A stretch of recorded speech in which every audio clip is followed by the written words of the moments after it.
Alléluia. Alléluia. Avant toute chose, je voudrais vraiment qu'on ovationne encore le Seigneur, le roi des rois, le Seigneur des seigneurs, pour la vie de tous les pères.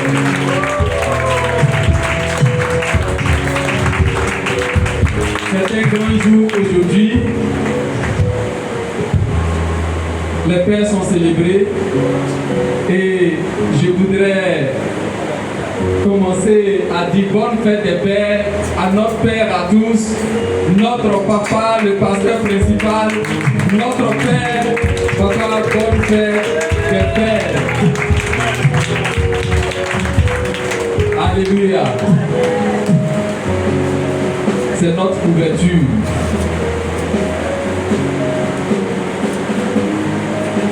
C'est derrière lui que nous nous cachons. Et généralement, quand je dois passer, qu'il parle déjà, c'est comme le lion qui a déjà crié et que tout s'est dispersé. Maintenant, les lionceaux passent. Alléluia. Que le nom de l'Éternel soit béni. Alors, je voudrais aussi dire bonne fête des pères à nos papas, nos anciens qui sont là, que je voudrais qu'on ovationne. On ovationne le Seigneur pour leur vie.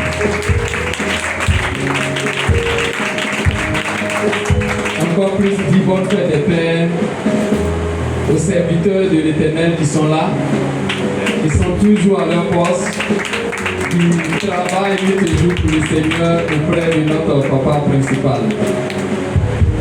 Bonne fête des pères aussi à tous ces pères qui sont dans l'assemblée.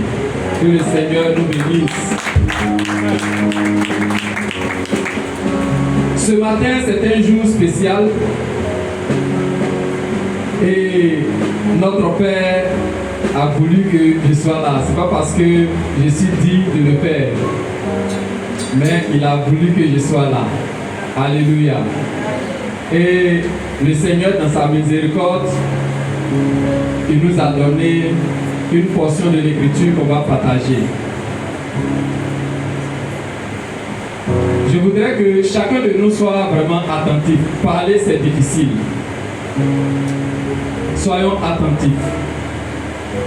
Si nous restons attentifs et que nous suivons bien, je pense qu'on aura l'essentiel de ce que le Seigneur veut nous dire ce matin.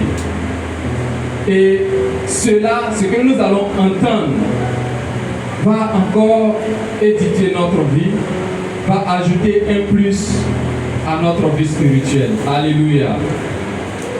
Nous sommes dans un mois spécial, le mois du repositionnement. Alléluia. Et je vais traiter un sous-thème qui va parler du renouvellement complet dans notre cœur et dans notre esprit. Nous allons prendre le texte d'Éphésiens 4, versets 20 à 24.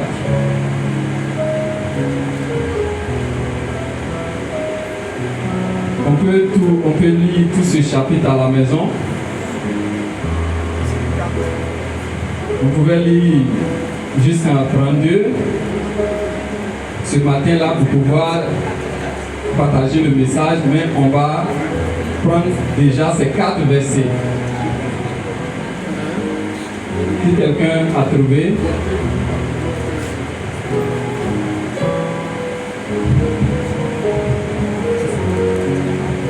Éphésiens 4, verset 20.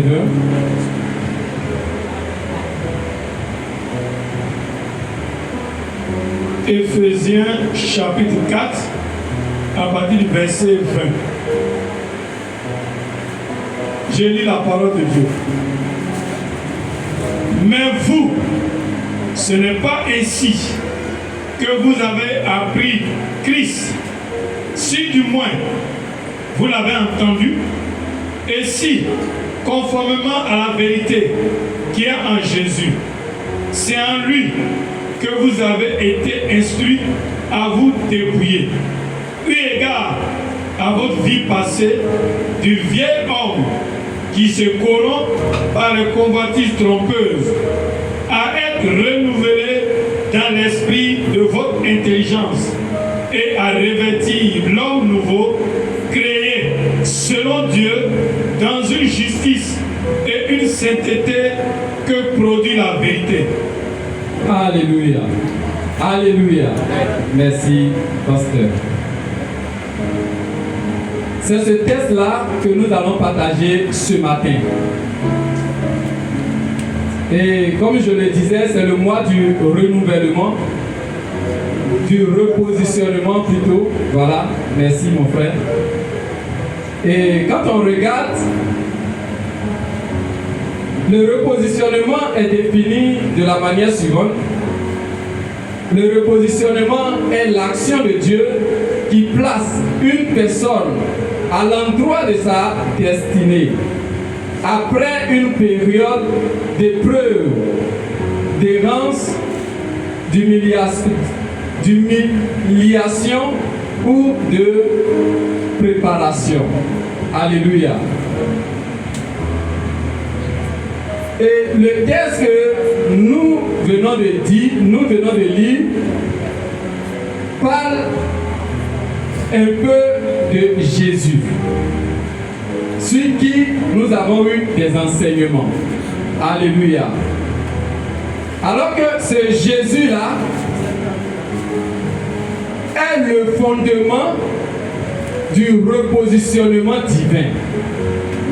J'explique. On était autrefois perdus, égarés dans la boue du péché. Et Jésus, par son sacrifice, il est venu nous repositionner aujourd'hui dans la voie, dans la vie éternelle. Alléluia. Toutefois que on croit en ce sacrifice, qu'on confesse sa mort et sa résurrection, on revient dans la place où Dieu, quand il nous a créés, il nous avait positionnés. Donc, Jésus est le fondement et il vient nous repositionner. Et dans ce texte que nous venons de lire, il est dit clairement que, à partir du verset 21, nous avons été enseignés de ce Jésus. On a été enseignés d'être dépouillés de notre vieille nature. Alléluia. Ce qui se corrompt facilement en nous, c'est notre vieille nature. Devant les difficultés de la vie, devant les difficultés de la vie, devant la maladie, devant les problèmes, cette vieille nature-là se corrompt. Alléluia.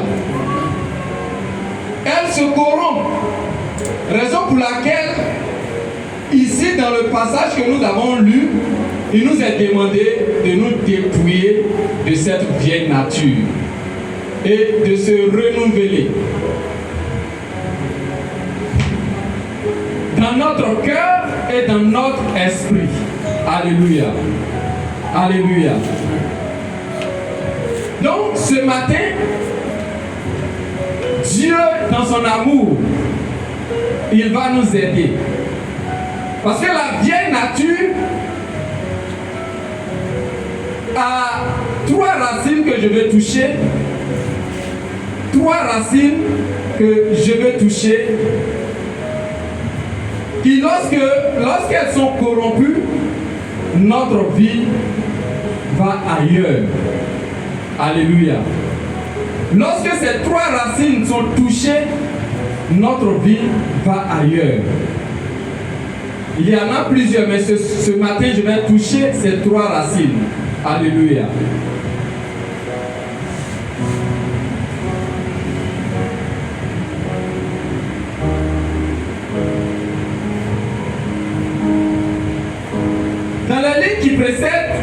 a été enseigné de Jésus. On a appris quelque chose de Jésus.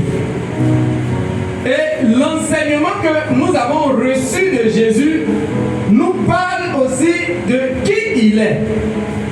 Et comment ce Jésus voit les choses. Et comment ce Jésus parle. Alléluia. C'est ce que nous avons appris. Alors, ce matin, je voudrais toucher le changement dans le caractère, le changement dans notre esprit et le changement dans notre langage. Alléluia. Jésus est venu et on l'a vu. Plusieurs ont écrit sur Jésus. Plusieurs ont écrit sur ce qu'il a fait. Comment il parlait. Mais dans ce texte que nous avons lu ici, j'ai dit qu'on pouvait aller jusqu'au verset 31, 32. Et on va commencer à décortiquer à partir du verset 25.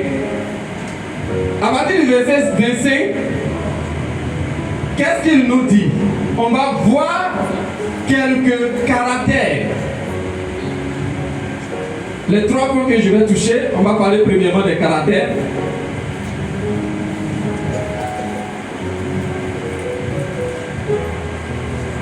Il dit, c'est pourquoi renoncer au mensonge. Alléluia. Le premier caractère, nous devons renoncer au mensonge. Nous sommes dans le mois de repositionnement. Et on veut être repositionné. Alors, on doit être repositionné dans nos caractères. Si dans nos caractères, le mensonge nous domine, ce caractère-là n'est pas de Jésus. Alléluia. Jésus est le Dieu de vérité. Il dit, je suis le chemin, la vérité et la vie. Alléluia. Il est la vérité. Alors si le caractère mensonge sort de nous, c'est que nous avons perdu la position de la vérité qui devrait être en nous. Alléluia. Est-ce qu'on se comprend? Dieu nous a créés à son image et à sa ressemblance. Ce qui sous-entend que c'était la vérité qui devrait être en nous, parce que nous ressemblons à Dieu. Dieu n'est pas menteur. Alors nous ne devons pas être aussi, nous ne devons pas être menteurs. Alléluia. Alors si aujourd'hui le mensonge triomphe de toi, c'est que tu as perdu ta position de vérité, alors tu dois revenir à la position de vérité. Voici pourquoi il dit de renoncer au mensonge. Alléluia. À la suite, il parle aussi de la colère. Quand on descend dans la lecture, il dit si tu te fâches, il ne faudrait pas garder la colère jusqu'au coucher du soleil. La colère ne vient pas de Dieu. La colère qui vient, tu entretiens jusqu'à aller détruire, jusqu'à planifier, aller détruire ton prochain, ne vient pas de Dieu. Ce caractère-là doit nous quitter. On doit revenir maintenant au pardon. Tu veux être repositionné. Le repositionnement commence dans ton caractère là-bas. Alors ce matin, tu dois quitter cette position de colère. Quand on te fait quelque chose, tu ne sais comment pardonner. Même si tu dis, même si Dieu même descend, je ne peux pas pardonner. Ça ne vient pas de Dieu. Même si le pasteur principal vient me demander pardon, je ne peux pas. Alors que la Bible dit que si vous pardonnez aux hommes leur offense, moi Dieu, je vous pardonnerai aussi. Jésus est venu à cause du pardon des péchés. Et si toi, tu n'as pas pardonné et que tu restes dans cette position, tu meurs. Ton enfer est clair. C'est clair, sans embouteillage. Et je dis toujours que le seul verset que j'ai peur dans la Bible, c'est ce verset-là. Donc il faut t'arranger devant toutes les situations, que ça soit dans le foyer, que ça soit dans ton entourage, que ça soit partout où tu seras. Là où ils vont te frustrer, à cause de ce verset-là, il faut pardonner. À cause de ce verset-là, souviens-toi de ce verset. Quand ils vont te faire fâcher, il faut dire, parce que je veux que Dieu me pardonne, moi aussi je dois pardonner. Alléluia. Alléluia. Il va parler aussi du vol. Il ne faudrait pas qu'on dérobe. Il ne faut pas dérober. Il ne faut pas voler ce qui ne t'appartient pas. Ne vole pas. Il y a plusieurs caractères qui sont cités. Notre Dieu est vérité. Notre Dieu pardonne. C'est son caractère. Pour certains, c'est l'orgueil qui domine leur vie. Ce caractère d'orgueil ne vient pas de Dieu. Parce qu'on a appris de Jésus que c'est un Dieu qui est humble. Il s'est humilié jusqu'à la mort de la croix. Pour qu'aujourd'hui tu sois appelé chrétien. Mais pourquoi tout le temps toi tu es gonflé d'orgueil? Moi, ton moi, le moi qui est en toi là, c'est de ça que la Bible parle. Il dit, enlève ce vieux manteau, cette vieille homme là, il faut l'enlever pour être repositionné dans l'humilité. Alléluia. Alléluia. Pour toutes ces-là, haine. Il y a plusieurs caractères. La haine, la violence, l'impureté. Alors que quand on regarde dans les caractères de Dieu, il n'y a pas ça dedans. Mais pourquoi on accepte que ça soit en nous et on aspire à un renouvellement? Ton être intérieur qui est important devant Dieu, que Dieu veut. Tu ne veux pas que ça change. Et puis tu veux un repositionnement dans quoi que ce soit, je dirais dans le matériel, dans quoi que ce soit. Non. Dieu te veut. Son premier objectif, c'est toi, ton être intérieur, ton esprit. C'est ce qu'il veut. C'est ce qu'il veut transformer. C'est ce qu'il veut repositionner. Alors tu dois lutter au repositionnement de ton être intérieur. Passant par le changement de ton caractère. Alléluia. Raison pour laquelle tu dois quitter la violence. Tu dois quitter la méchanceté. Parce que ton Dieu est doux. Ton Dieu est saint. Alléluia. En quittant cette position et en prenant les caractères de Dieu, tu seras renouvelé dans ton être intérieur et tu es repositionné dans ta position première que Dieu, en te créant, il t'avait donnée. Alléluia.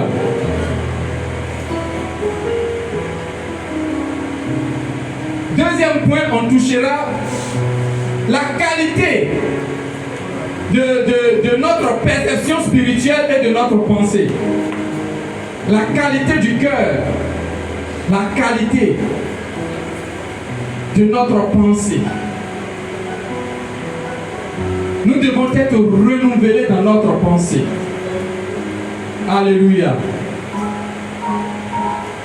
Au verset 30 de ce chapitre 4 d'Éphésiens, il a dit, n'attristez pas le Saint-Esprit.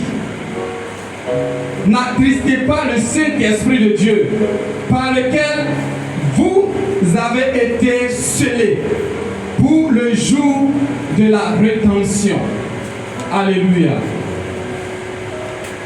Souvent nous attristons le Saint-Esprit. Dieu l'a envoyé pour une mission claire. Le Saint-Esprit doit nous guider. Il doit nous conduire. Il doit nous enseigner qui est Jésus. C'est son rôle. Mais aujourd'hui, il est attristé parce que nous désobéissons à chaque arrêt à sa voix. Si tu as un ami auprès de toi qui te parle et que tu ne l'écoutes pas, Ce qu'il dit de ne pas faire, c'est ce que tu fais. Ce qu'il dit il n'aime pas, c'est ce que tu fais. Alors pour finir, chacun va prendre sa route. Nous sommes tous d'accord. Pour finir, il y aura séparation. N'attristons pas le Saint-Esprit. Comprenons son langage, obéissons à sa voix. Et notre amitié se renforcera. Alléluia. Alléluia. Souvent, on se trompe dans certaines choses.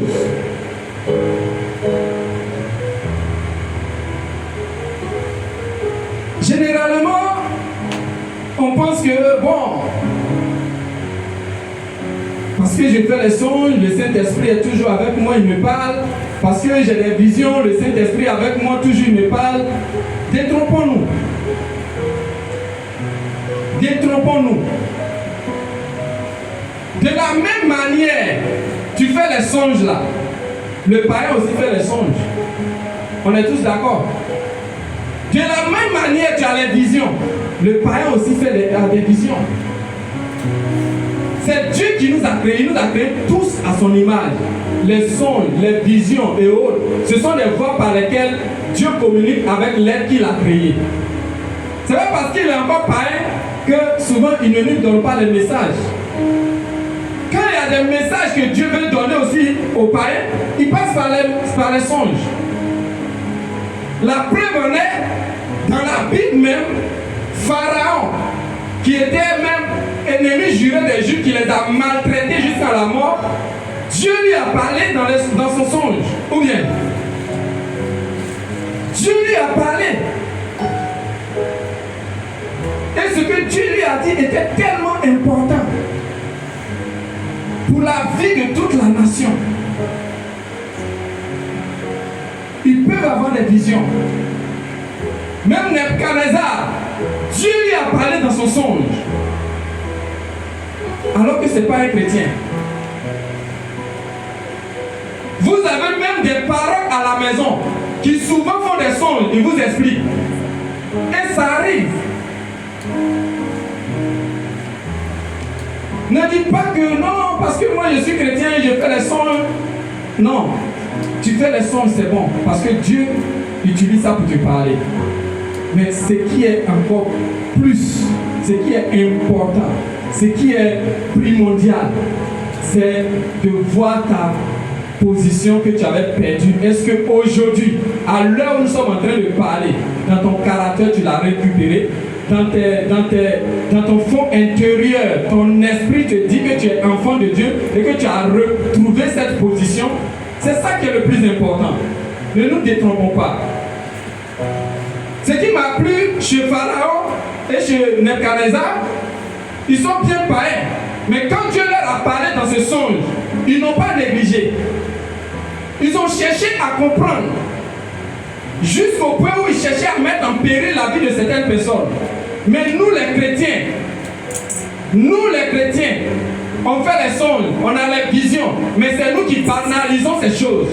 Alors que nous sommes toujours enseignés que Dieu utilise ces moyens pour nous parler. Quand Dieu te révèle certaines choses, il met des conditions souvent fortes à l'intérieur de toi. Comment est-ce que tu traites ces informations? C'est tout ça là qui attriste le Saint-Esprit. Souvent il te parle dans ton songe, il dit il ne faut pas faire ça. Ça là je n'aime pas. Ou bien fais ceci, ta vie va réussir. Fais ceci, c'est pour ton avenir. Mais tu t'assois. J'ai fait un songe. Le songe là c'était comme ça. Vers la fin même j'ai oublié. Et puis ça ne te dit rien. Et puis tu es là. Repositionne-moi, je vais travailler, repositionne-moi, je vais marier. Ce qu'il t'avait dit là, comment est-ce que tu as traité l'information? Et ça fait fâcher. Puisqu'il viendra te dire, tu vas faire le contraire, il viendra te dire, tu ne prends pas l'information au sérieux, il va se fâcher, il va se retirer progressivement.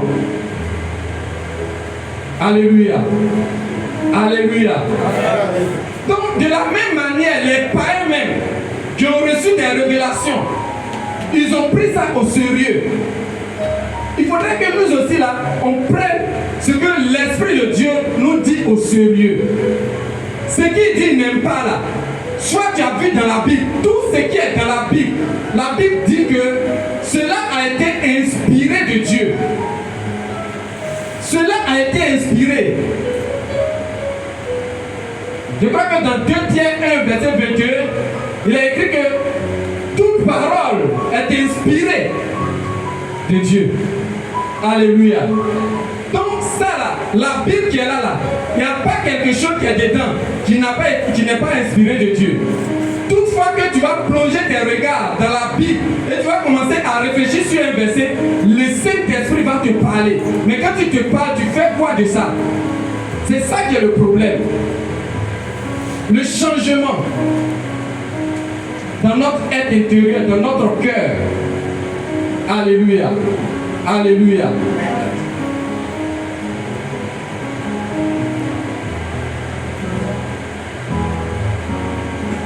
Quand Dieu nous parle, prenons cela au sérieux. On connaît tous ici l'histoire de Jacob. Jacob était frustré. Il a été maltraité même chez son beau-père là-bas. Parce qu'il a travaillé durant des années. Pour 7 ans, il voulait quelque chose. À la fin de 7 ans, c'est pas 7 jours. Travailler pendant 7 ans, c'est pas 0. Et ce que je veux là, à la fin de cette année, tu ne me donnes pas. Et puis tu me donnes autre chose. Ah, c'est compliqué, hein? Alléluia. Il a été trompé plusieurs fois. Mais il ne s'est pas focalisé sur ses frustrations, sur ses difficultés. Il ne s'est pas focalisé dessus. Lorsque Dieu lui a montré quelque chose qui semblait banal aux yeux des hommes, mais il a considéré que cela ne vient pas de lui, cela vient de l'esprit. Il a considéré cela. Il a mis en application. La Bible dit que il a reçu cette révélation de mettre les bois. Alléluia.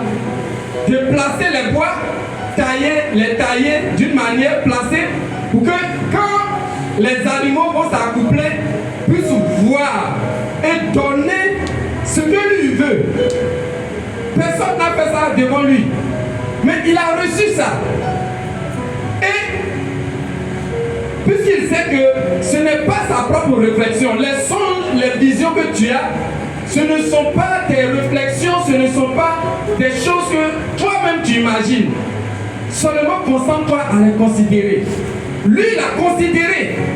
Et il a fait tel qu'il a vu dans son songe. Ou dans son être intérieur, tel qu'il a reçu. Et il a fait. Les animaux qui sont passés par là pour s'accoupler ont donné le résultat qu'il veut.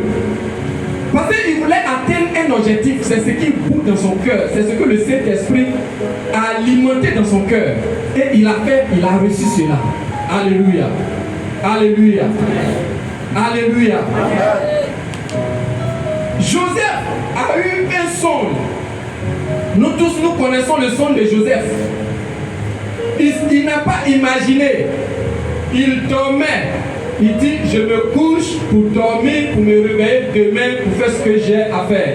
Et dans la nuit, il reçoit quelque chose qui ne vient pas de lui. Dans son être intérieur, dans son esprit, dans son songe, il reçoit que voici, tu seras élevé. Les autres vont s'abaisser devant toi. Que ce soit tes frères, jusqu'à tes parents. Voici ce qu'ils vont faire. Il a gardé cela dans la pureté. Dans la pureté. Parce que la Bible nous enseigne que même quand il était dans la maison de Potiphar, où la femme voulait l'induire en erreur, il a évité cela. Parce qu'il savait qu'il portait quelque chose de Dieu en lui, qu'il doit entretenir dans la pureté. Dieu te donne des choses, mais tu mets ça dans la boue du péché. Et quand ça ne s'accomplit pas, tu accuses. Mais ce matin, sois transformé, sois renouvelé dans ton esprit. Alléluia. Sois renouvelé dans ton esprit. Que tu ne dois pas jouer avec les choses de Dieu pour frustrer le Saint-Esprit, pour attrister celui qui est auprès de toi, qui veille sur toi, qui prend le temps pour te parler. Tu dois entretenir ça. Tu dois garder ça précieusement. La voix de l'Esprit de Dieu, l'orientation qu'il te donne, c'est plus que de l'or. Alléluia. Alléluia. Alors, Joseph, lui, il a gardé. Et il s'est appliqué. Il est resté dans l'obéissance. Et Dieu l'a repositionné physiquement.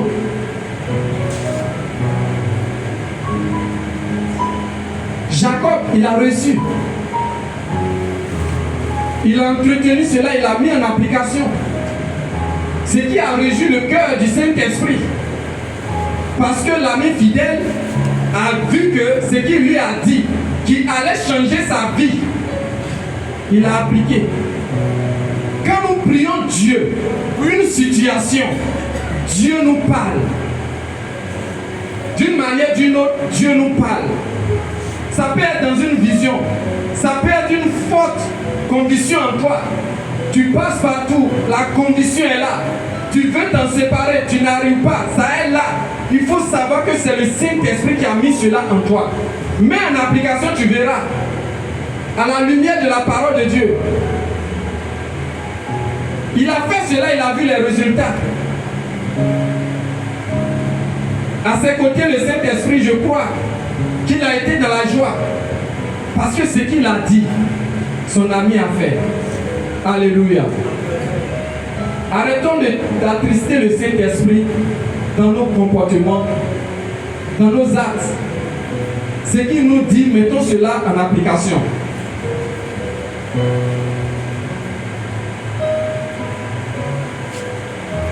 Alléluia. Alléluia. Vous savez, quand la Bible dit que ce n'est pas ce que nous mangeons qui nous détruit, mais c'est ce qui sort de notre bouche. C'est ça, la chose est à l'intérieur. Ce que tu nourris toujours, soit dans ton cœur, ce que tu nourris dans ta pensée, c'est ce qui influence ton comportement. C'est ce qui influence ton comportement, ta vie quotidienne là. C'est ce qui influence ça. Ce que tu nourris dans ton esprit. Donc il faut comprendre que désormais là, pour que le repositionnement que tu attends arrive, il faut commencer à repositionner les choses dans ton esprit. Penser selon l'esprit, penser selon la parole de Dieu, agir selon la parole de Dieu. Tu vas voir que le changement se fera à l'intérieur et ça va influencer ton être extérieur, ton être physique. Et tu vas te réjouir. Alléluia. Donc nous devons veiller sur la qualité de ce qu'on reçoit pour mettre en application. Ce que nos yeux spirituels voient.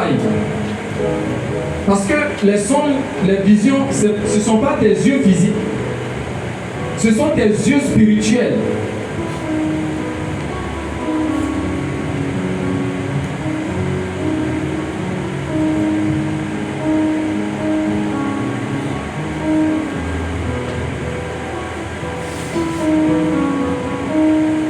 Que le Seigneur nous bénisse. Est-ce qu'on se comprend dans ce message? Alors si tu comprends, tu peux ovationner le Seigneur.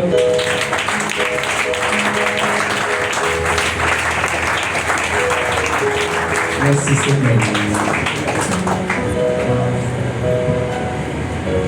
Donc,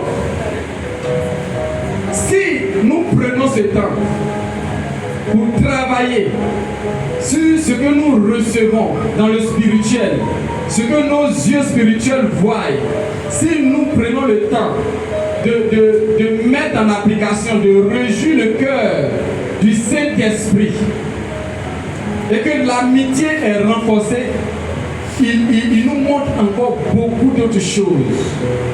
Alléluia. Parfois, on n'arrive pas à comprendre, parce que l'ennemi est là, lui il travaille d'une manière ou d'une autre. Il travaille de façon subtile. Quand il voit dans ton environnement, soit si c'est la maladie, soit si ce sont les échecs à répétition, il fait en sorte que cette répétition-là revienne en toi. Et ton esprit mémorise cela devant certaines situations où tu dois t'engager. Du fait qu'il fait repasser ce film-là, tu n'arrives pas à te déployer pour affronter la situation qui est devant toi, sur laquelle tu dois agir. Donc il faut l'aide du Saint-Esprit. Alléluia. Alléluia. C'est sa stratégie. Il ramène ses films, ses échecs, ses problèmes, ses maladies, ses douleurs pour te maintenir dans une prison. Parce qu'il t'a fait quitter là, il te maintient dans une prison là-bas pour ne pas que tu sortes. Donc quand tu veux penser bien, il t'envoie dans le mauvais. Quand tu veux penser réussite, il t'envoie dans l'échec. Quand tu veux penser organisation, dans des ordres. Pour te maintenir là-bas. Mais ce matin, Dieu veut que tu sois repositionné dans ton être intérieur. Alléluia. Alléluia. Alléluia. C'est ce qui est à l'intérieur de nous, dans le cœur là, qui sort. C'est l'abondance du cœur que la bouche parle. Alléluia. Raison pour laquelle tu dois aussi travailler sur le troisième point, qui est la qualité de tes paroles. La qualité de tes paroles. On a été enseigné de Jésus. Jésus n'a jamais maudit tout ce qu'on a regardé dans la Bible, à moins de seulement le figuier qu'il a maudit. Sinon, les humains, c'est proche. Il n'a jamais maudit quelqu'un. Bon, moi, je n'ai jamais vu ça dans la Bible.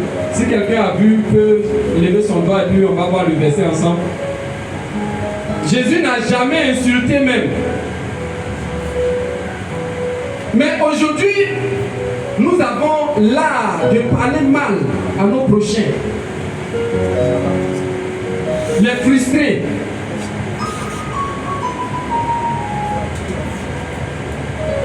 Et ça, c'est pas bon.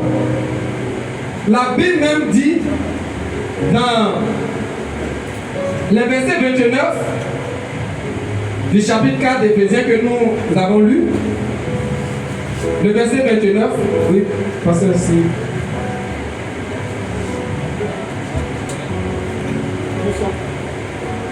Nous sommes toujours dans Éphésiens chapitre 4, précisément le verset 29. Qu'il ne sorte de votre bouche aucune parole mauvaise, mais s'il y a lieu, quelques bonnes paroles qui servent à l'édification et communiquent une grâce à ceux qui l'entendent. Alléluia. On peut relire encore. Qu'il ne sorte de votre bouche aucune parole mauvaise. C'est la Bible qui dit ça, pardonnez.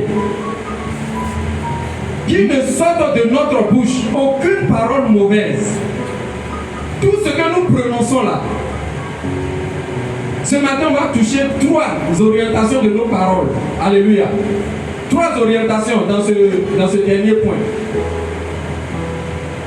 Tu peux prononcer une parole méchante, mauvaise, à l'endroit de tes proches.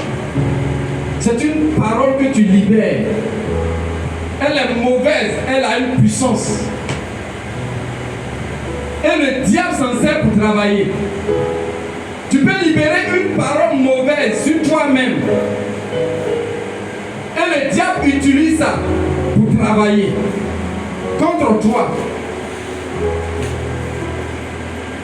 Et tu peux libérer aussi d'autres paroles qui vont vers Dieu. Donc voici, souvent quand on parle les 3 orientations, peut-être qu'il peut y avoir d'autres, mais les 3 orientations que j'ai touchées, comme le temps ne nous permet pas d'aller plus loin, voilà ces 3 formes de paroles envers nos prochains, envers nous-mêmes, envers Dieu. Nous devons veiller sur la qualité de ces paroles. Alléluia. C'est très important. Nous devons veiller sur la qualité de ces paroles. Envers nos enfants, veillons sur la qualité de tes paroles. Envers tes parents, veille sur la qualité de tes paroles. Envers ton voisinage, veille sur la qualité de tes paroles. La parole est une puissance. Quand on la libère, elle peut détruire, elle peut construire. Voici pourquoi la Bible dit qu'il ne faudrait pas qu'il y ait de mauvaises paroles dans notre bouche, mais plutôt de bonnes paroles qui vont édifier nos voisins, nos prochains, nos enfants qui vont écouter. Et cette bonne parole-là, je dirais que ça vient de Dieu. Si ton intérieur est rempli de la parole de Dieu, est rempli de la voix de l'Esprit, tout ce qui sortira de toi va édifier ton prochain. Voici pourquoi tu dois te repositionner dans ton langage. Si tu as l'habitude de parler mal à tes enfants, les insulter, parler mal à ton prochain, les frustrer devant chaque situation, tu dois te repositionner. Tu dois apprendre à parler bien. Tu dois apprendre à parler, à édifier ton prochain. Alléluia. Alléluia. Est-ce que nous sommes ensemble? Tu dois parler selon la parole, selon l'Esprit de Dieu qui est en toi. Je ne suis pas sûr que l'Esprit de Dieu qui est en toi va t'inspirer à insulter ton prochain au point où la personne va se fâcher. Je ne suis pas convaincu. Le Saint-Esprit va t'inspirer à dire toujours de bonnes choses. Donc, il faut voir dans ton caractère. Si aujourd'hui, tu constates que ces paroles qui sortent toujours de toi créent des divisions, frustrent des gens, il faut te remettre en cause. Je suis animé de quel esprit? C'est dans quelle position je me trouve? Si tu vois que la position dans laquelle tu te trouves ne colle pas avec la parole de Dieu, alors reviens à la parole. Alléluia. Alléluia. Et la parole envers toi-même.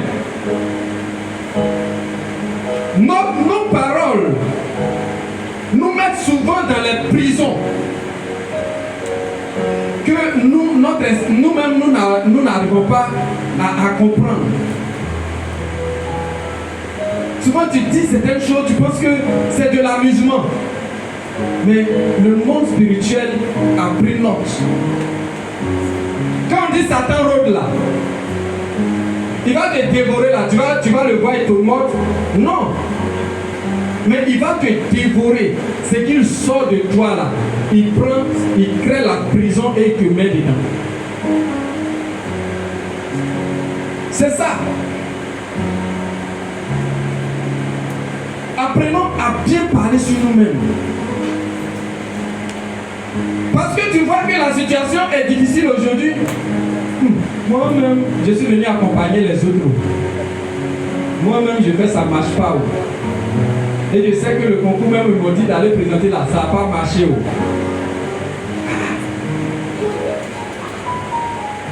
Moi-même, je sais que je suis malade.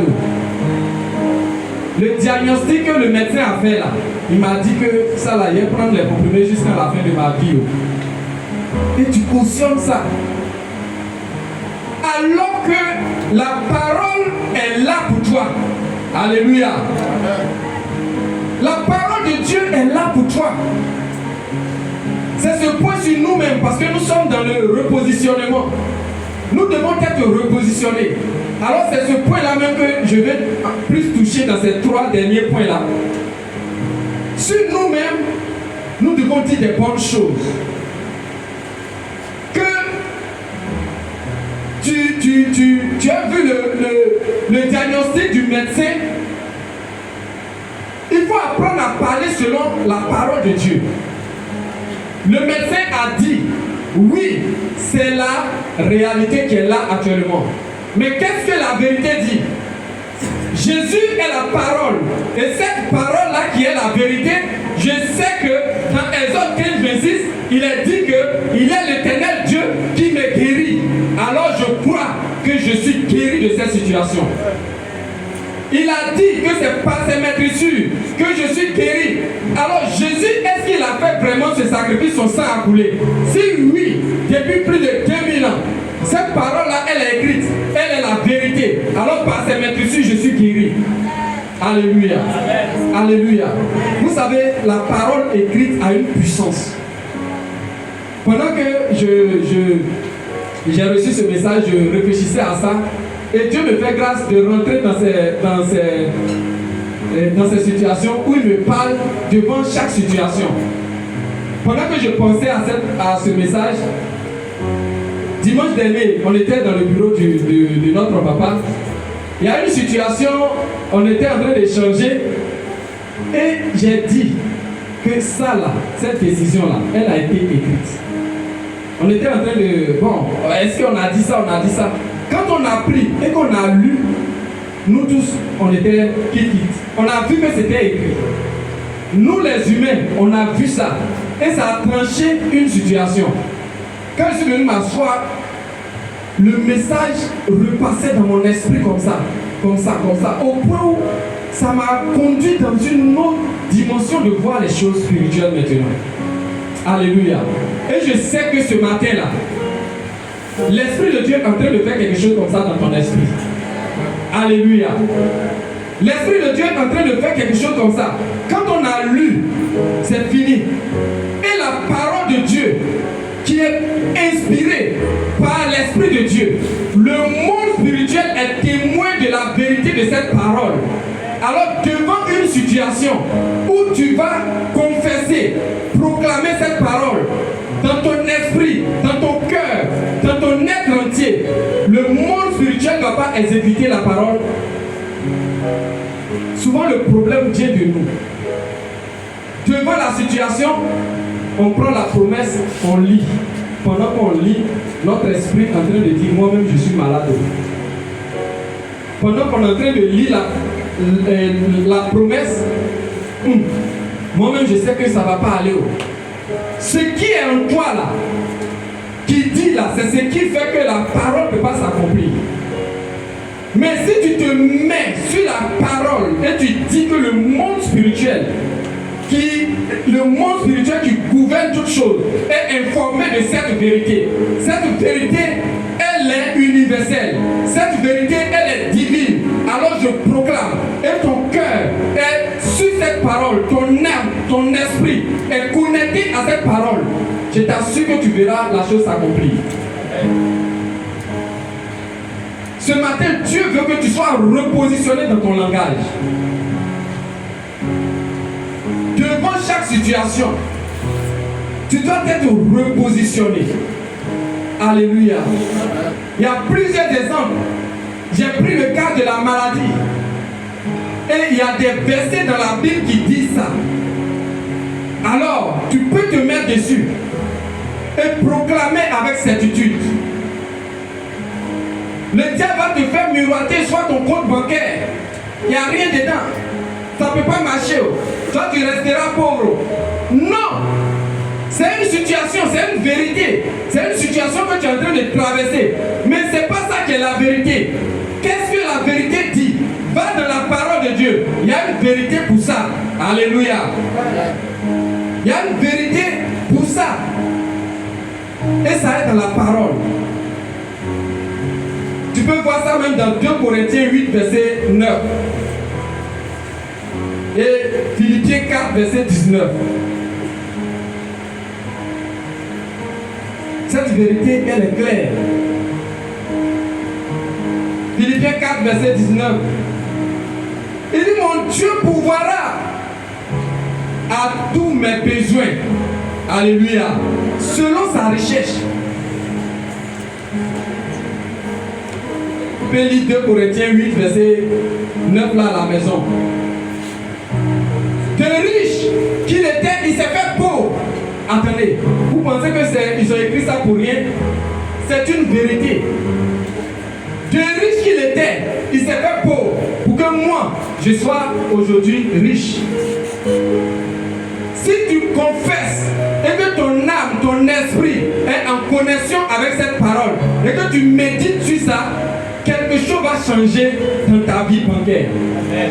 Alléluia. Amen. Alléluia. Amen. Tu peux regarder ton foyer qui traverse des difficultés aujourd'hui. Foyer détruit. Et il veut que tu demeures dans cette défaite. Non. C'est la réalité que tu vis. Mais ce n'est pas ce que Dieu a dit. Ce n'est pas ce que la parole de Dieu a dit. Il y a la vérité biblique qui est là. Et si tu te connais sur cette vérité biblique, tu verras. Et tu pourras prendre cette vérité biblique dans Matthieu 19, verset 6. Matthieu 19, verset 6. Tu peux lire ça à la maison. Soit c'est l'amour de l'époux qui manque. Il y a une vérité biblique qui parle de ça. Éphésiens 5, verset 25. Alléluia.